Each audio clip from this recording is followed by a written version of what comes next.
NoFap brings out your inner boy. I don't mean that retaining makes you younger, immature, or childish. No, I mean retaining brings out certain qualities that you had when you were young and brimming with life force. Think back to when you were a kid.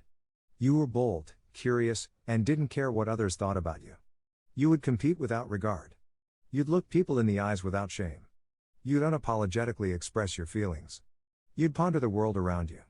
And this was as a 4, 5, or 6-year-old. Only when you got older and started releasing did so many insecurities creep up. Only when you started releasing did you lose these boyish qualities. Back then, you were the center of your life. All that mattered was what happened to you. I mean, kids are notorious for thinking of themselves as the center of the world. But now, you could never put yourself first like that. Now, you think twice about what you should say to make others like you. Simply put, now, you live as a shell of yourself. You've lost the true authenticity that is so genuine in young boys. It's important to rekindle these inner boy qualities. In fact, these qualities are the ones necessary to achieving goals in real life. An unwavering confidence. A strong conviction. A selfish disposition. These traits give you the focus to put a singular goal in front of all your desires and achieve it at any cost. Jacking off seizes this from you. It makes you complacent and content experiencing the easy pleasures of life. It reinforces in your mind a habit of chasing short-term gratification.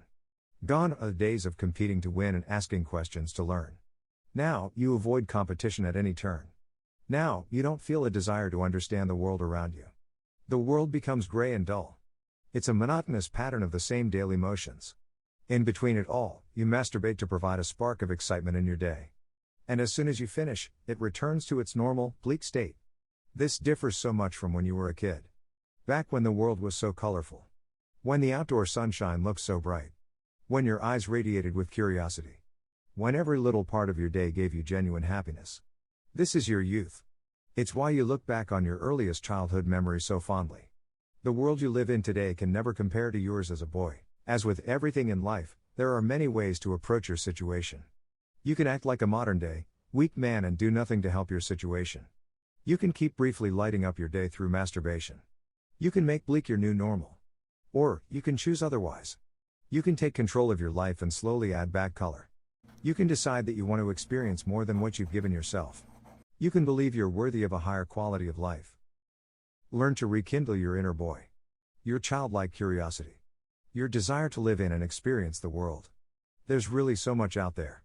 If I had to say, the average person has only experienced about 1% of what the world has to offer. And they only know about 5% of what the world has to offer. Forget about experiencing the world, people don't even know 95% of the world exists. I mean, it's so crazy to think about mankind's own ignorance. We walk around with our egos and pride while barely even comprehending the extent of our blindness. But alas, such is human nature. I apologize for the tangent. It happens every so often. But retaining is the key to accepting our own ignorance and humbling our ego. To even begin to comprehend life on a higher level, we must first live it on a higher level. And that starts with giving up short-term pleasures. It starts with reclaiming what is ours, what rightfully belongs to us, our life energy.